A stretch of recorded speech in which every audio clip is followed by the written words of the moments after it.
रतनगढ़ के राजा चंद्रगुप्त के 4 बेटों में सबसे बड़ा और वीर पुत्र मदन सेन था। उसकी पत्नी चंद्रप्रभा बेहद सुंदर और कुशल थी। एक दिन राजा ने किसी खता पर मदन सेन को 12 वर्ष के लिए देश निकाला दे दिया। उदास मदन सेन के साथ उसकी पत्नी ने भी कठिनाइयों का सामना करने का निश्चय किया। जंगल में सांप के डसने से चंद्रप्रभा की मृत्यु हो गई। विलाप करते मदन सेन पर भगवान शिव और पार्वती की कृपा हुई। शिव ने उसे अपनी आयु का कुछ भाग देकर चंद्रप्रभा को जीवनदान देने का उपाय बताया। मदन सेन ने पत्नी को पुनर्जीवित किया। आगे चलकर वे एक फकीर के पास पहुंचे। फकीर ने चंद्रप्रभा को अपने साथ रहने के लिए उकसाया।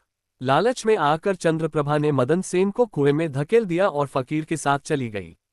दैवयोग से एक बंजारे ने मदन सेन को कुएं से निकाला। शहर में चंद्रप्रभा एक नर्तकी बनकर प्रसिद्ध हो गई। वहीं मदन सेन ने कड़ी मेहनत से एक व्यापारी के घर में नौकरी कर ली। राजा के दरबार में आयोजित चंद्रप्रभा के नृत्य के दौरान मदन सेन ने उसे पहचान लिया।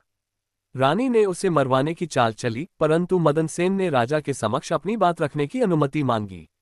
मदन सेन ने चंद्रप्रभा को उसका संकल्प याद दिलाया, जिसे पूरा करते ही रानी की मृत्यु हो गई। राजा ने मदन सेन की सच्चाई से प्रभावित होकर अपनी पुत्री का विवाह उससे कर दिया और फकीर को फांसी की सजा दी।